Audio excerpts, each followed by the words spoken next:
Bonjour tout le monde.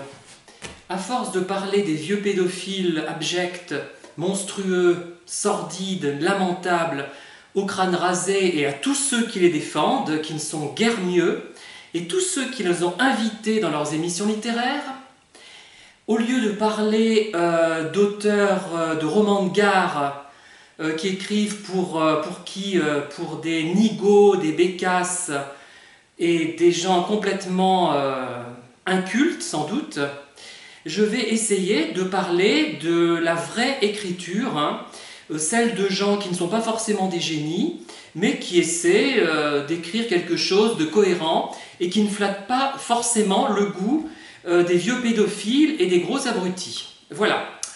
Alors, en l'occurrence, moi. Voilà, je ne cherche pas ce public snobinard parisien qui va cautionner la pédophilie parce que, du moins à une certaine époque, parce que ça fait bien.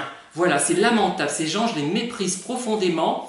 Ils ont droit à tout mon mépris et je les ai toujours méprisés de toute façon. Ce genre de personnes snobs qui lisent un auteur parce que ça fait bien de le lire pour pouvoir en parler en société et qui se réfèrent juste aux valeurs sûres, enfin valeurs sûres, ce ne sont pas des valeurs sûres, mais ils ont magouillé pour être publiés chez un grand éditeur. Je ne me suis jamais intéressé à ces gens-là.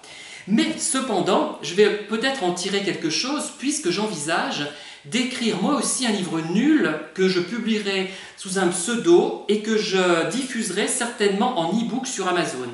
Je vais essayer de créer une intrigue débile comme celle d'Agnès Martin-Lugan, des trucs vraiment sans intérêt, de bonnes femmes qui tombent amoureuses de machos aux yeux verts, qui ont l'air bêtes, qui sont mal rasés et qui puent la vinasse.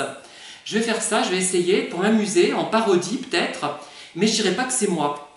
Et je verrai si ça marche. C'est très très intéressant à faire, mais il faut que j'en ai le temps, parce que j'ai d'autres choses plus intéressantes, et notamment un ouvrage, une grosse nouvelle, c'est du fantastique symbolique, et je me suis inspiré pour le début de cette nouvelle, les 3-4 premières pages, d'un texte de Dante, l'enfer. J'ai lu l'enfer, le paradis, le purgatoire, j'ai surtout aimé l'enfer, un peu moins le purgatoire et pas du tout le paradis, et il y a vraiment des idées qui sont intéressantes à exploiter, que j'ai détournées de l'intention certainement de l'auteur, l'intention initiale qu'il avait en fait, et je vais les exploiter de façon symbolique et esthétique aussi, même si dans ce que j'écris rien n'est décoratif.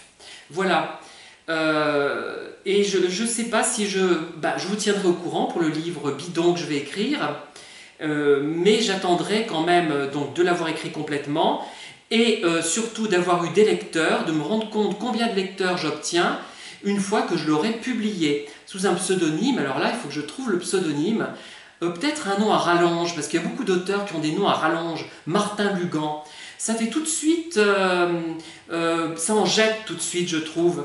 Bon, c'est peut-être aussi par féminisme, ça serait bien si c'était ça, le nom du père et de la mère, ou de la mère et du père. Si c'est ça, c'est très bien. Mais il y a aussi une volonté de recréer, en fait, les noms à rallonge de la noblesse. Tous les nobles n'avaient pas de particules, mais beaucoup avaient une particule, en fait, mais pas tous, comme j'en parle dans quelques-uns de mes livres, et comme j'en parlerai dans des livres que je vais d'ailleurs publier cette année. Voilà. Eh bien, voilà, c'est tout. J'ai que ça à dire. Vraiment, ça serait une expérience intéressante de faire ça pour vraiment comprendre comment on peut obtenir un succès, et ça serait formidable si ça marchait. Si ça marchait, ça ne marchera pas extrêmement bien, parce que comme je ne suis pas dans le truc, je ne suis pas une bécasse, je ne suis pas un nigaud foncièrement. J'ai des côtés nigaud, j'ai des côtés très eau de rose, mais de la vraie eau de rose. Moi j'aime la vraie eau de rose, quand c'est vraiment sentimental, quand il y a de vrais sentiments. Comme je n'ai pas cet aspect un peu cucu, je ne serai pas aussi bon évidemment, mais peut-être que j'y arriverai. Et ça serait très intéressant, alors là je vous en parlerai longuement, pas de problème. Voilà, merci de m'avoir écouté et je vous dis à très bientôt pour une nouvelle vidéo.